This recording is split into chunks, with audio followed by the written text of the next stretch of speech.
to Tripura Info News Update. Takarjala ও জম্পুইজলায় টিটিএডিসি নির্বাচনের পর থেকেই প্রতিনিয়ত হিংসাত্মক ঘটনা ঘটে চলেছে। এই ঘটনাগুলিতে পুলিশের ভূমিকা সম্পূর্ণ নিষ্ক্রিয় বলে অভিযোগ।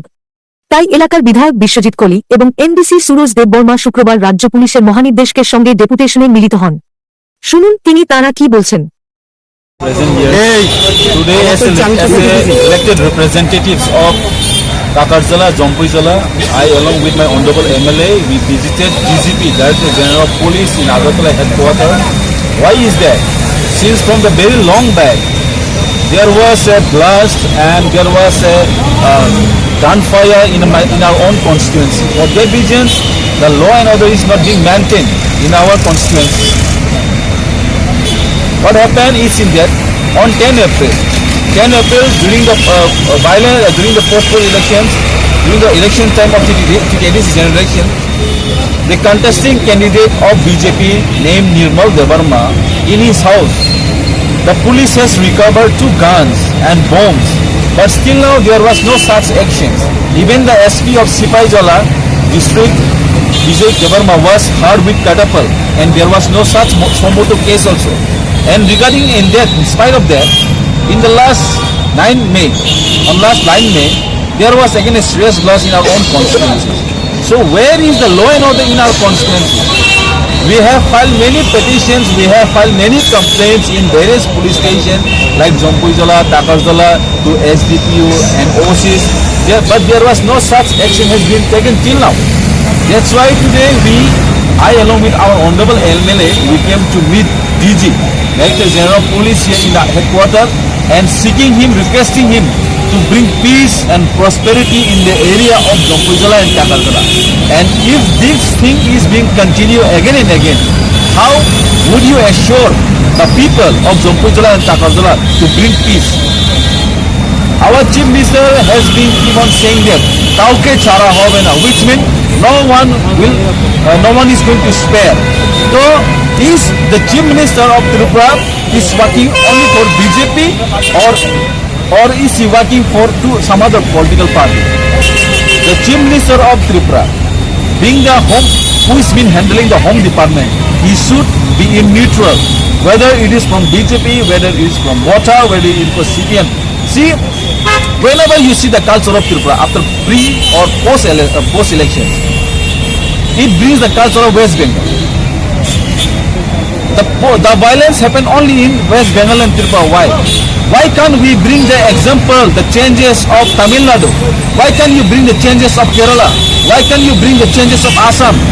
इलेक्शन आ जाएगा जाएगा, इलेक्शन खत्म होने के बाद कहीं पर कहीं अगर हम लोग आक्रमण करते हैं, हमला करते हैं, ये कहाँ का नियम है?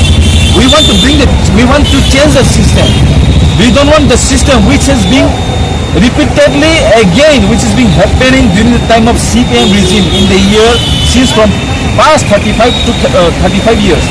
अभी भी त्रिपुरा में सरकार बदली हो जाता है, कहीं CPM हो, कहीं कांग्रेस हो, कहीं बीजेपी हो, लेकिन कल्चर अभी भी बदला नहीं है। अभी भी मन में वही कल्चर है। इलेक्शन खत्म होने के बाद किसी का घर जलाना, किसी का घर तोड़ना, किसी को मारना, यही एक कल्चर रह गया है त्रिपुरा में। सो मैं दरख्वास्त करना चाहती हूँ सभी त्रिपुरा का, जो भी पॉलिटिकल करते हैं, इलेक्शन आएगा जाएगा, लेकिन हम लोग ये कल्चर बदलना पड़ेगा। इसीलिए वही सोच लेकर हम लोग अपने राज्य को आगे लेकर जाएगा, और आगे लेकर जाने की यही हमारा सोच ही है।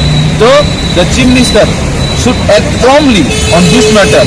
Whoever, whether it is from his party, should be punished by the law, and the culprit should be arrested as soon as possible. That's what we mean, and we seek to DC of Agartala. Thank you.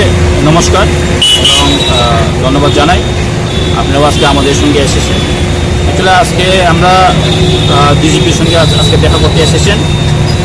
সঙ্গে আছে আমাদের MDC Suraj Debbarma. Actually আপনারা সবাই জানেন যে গত 2-2.5 মাস ধরে জম্পুইজলা, তাকারজলা এরিয়াতে ল অ্যান্ড অর্ডার একদম হাতের বাইরে চলে গেছে। কারণ আমি কেন বলছি যে জম্পুইজলা, তাকারজলাতে খুলেআম পুলিশের সামনে গুলি করা হচ্ছে, পুলিশের সামনে বোমা করা হচ্ছে, তারপরেও কিন্তু পুলিশের কাছ থেকে আমরা কোনো অ্যাকশন পাইনি। আমরা অনেকবার আমরা এফআইআর করেছি, অনেকবার কমপ্লেন করেছি যার যার নামে, কারণ আপনার থানার জেলা সবাই পাবেন। এসপির সঙ্গে কথা হয়েছে, কথা বলেছে, অনেক প্রশাসনের সঙ্গে কথা বলেছে, কিন্তু আজ পর্যন্ত আমরা কিন্তু কোনো সুরাহা পাইনি এবং কোনো পুলিশের কাছ থেকে কোনো অ্যাকশন পাইনি। তার জন্য আজকে আমরা এই ডিজিপি সাহেব সঙ্গে আসলে কথা বলতে এসেছি। কারণ আমরা গণতন্ত্রের মধ্যে সবাই আছি, ডেমোক্রেসিতে আছি। গত 2026 যে ডিসি জেনারেল ইলেকশন, এর আগ মুহূর্তে গত 10 তারিখ এপ্রিলে এমন একটা ঘটনা হয়েছে এবং এসপি ইনজুর হয়েছে, এসপি খুব ইনজুর হয়েছে। এসপির সামনে বন্দুক বের করে গুলি ছোড়া হয়েছে, একজন আমাদের কর্মী ইনজুরও হয়েছে, গুলি ইনজুর হয়েছে। এর আগেও 10 তারিখ মার্চেও আমাদের পার্টি অফিসে গিয়ে গুলি করা হচ্ছে এবং আই উইটনেস আছে, কিন্তু আজ পর্যন্ত ওরা এখনো কোনো গ্রেপ্তার হয়নি। ইভেন মথার কিছু যারা ঘটনার সঙ্গে জড়িত নেই তাদেরকে চিহ্নিত করে পুলিশ ধরা হচ্ছে। তো এইগুলো জাস্টিস কোথায় হবে?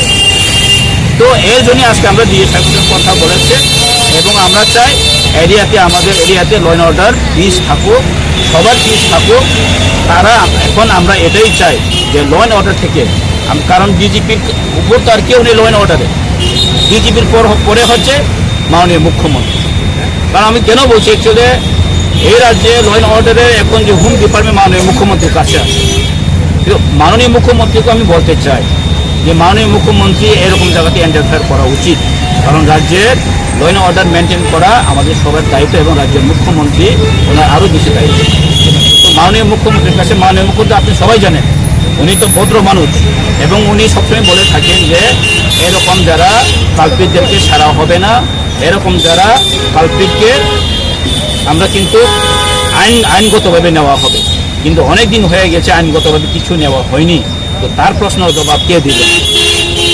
হ্যাঁ, তো রাজ্যের ল অ্যান্ড অর্ডার থাকা তো আমাদের সবাই দরকার, কিন্তু যদি ল অ্যান্ড অর্ডার যদি ঠিক না থাকেন রাজ্যের মানুষ কীভাবে চলবে? এখন যারা এরকমভাবে মানুষকে হয়রানি করছেন, তাহলে ল অ্যান্ড অর্ডার যদি ঠিক না থাকেন তাহলে আমাদের জনসাধারণরা কীভাবে থাকবে? আপনারা জানেন আগরতলাতে এরকম ঘটনা হয়েছে কিছুদিন আগে, যে মাধবী বিশ্বাস নামে যে ইউটিউবার, ওনার বাড়ির উপর আক্রমণ হয়েছে কিছুদিন আগে। রাষ্ট্রীয় সমাজের যে ওনার প্রতি আক্রমণ হয়েছে। এরকম হতেই পারে, কিন্তু প্রশাসনের থেকে কি উদ্যোগ নেওয়া হয়েছে, তাদের উপর কি অ্যাকশন নেওয়া হয়েছে, ল অ্যান্ড অর্ডার কী হয়েছে, এটা আমার একটু জবাব। এটা তো আপনারা সবাই জানেন, আপনার মিডিয়ার উপরে যদি আক্রমণ হয়ে থাকেন, রাজ্যের ল অ্যান্ড অর্ডার কোথায় আছে? যদি সিস্টেম যদি কলাপস হয়, যদি মনে করো ল অ্যান্ড অর্ডার যদি সিস্টেম যদি কলাপস হয়, তখন কার উপর ভরসা করা যাবে? তো এর জন্যে আজকে যে জঙ্গিরা টাকার জলাতে যে ঘটনা হচ্ছে, আমরা সম্পূর্ণ এইভাবেই জানি নর্মালি। এর জন্যই আজকে আমরা ডিজিপির সঙ্গে এসেছি, কারণ এসপির সঙ্গে কথা বলেছি, হয়নি কিছু কাজ। এসডিপিও ওরা বলছেন স্যার আমরা কিছু করতে পারছেন, তো আমরা কার উপর বিশ্বাস করবেন বলুন তো আপনি? তো তার জন্যে আজকে আমরা ডিজিপির সঙ্গে কথা বলতে এসেছেন। এরপর যদি না হয় তাহলে আমরাও কি বলবো, আমরাও জানবো না কি হবে। কারণ এখন এরিয়াতে অনেক পিসফুল নেই। কিছুদিন 9 তারিখে 4টা বোমা সিরিজ অফ বুম ব্লাস্ট করা হয়েছে। গত 9 তারিখে 4টা জায়গাতে বুম ব্লাস্ট করা হয়েছে, যেটা গুরুদেয়ালপাড়া, লামপ্রাহাটি, গ্রামন ঠাকুর এবং রতনপুরে। এবং গত 6 তারিখ এপ্রিলে একটা মেন রুটের, যেটা জম্পুজলা চম্পকনগরের মেন রুটে একটা সিসিটিভি আসলো আমাদের এখানে, সিসিটিভিকে ওখান থেকে সরানো হয়েছে। তো 6 তারিখে সরানো হয়েছে এবং 9 তারিখে সিরিজ অফ ব্লাস্ট হয়েছে। তার মানে ওটার মধ্যে আমার মনে হয় ওটা খুব রিলেটেড আছে। তো তার জন্য আজকে ডিজিপির সঙ্গে কথা বলেছে, দেখি আমরা কি হয়,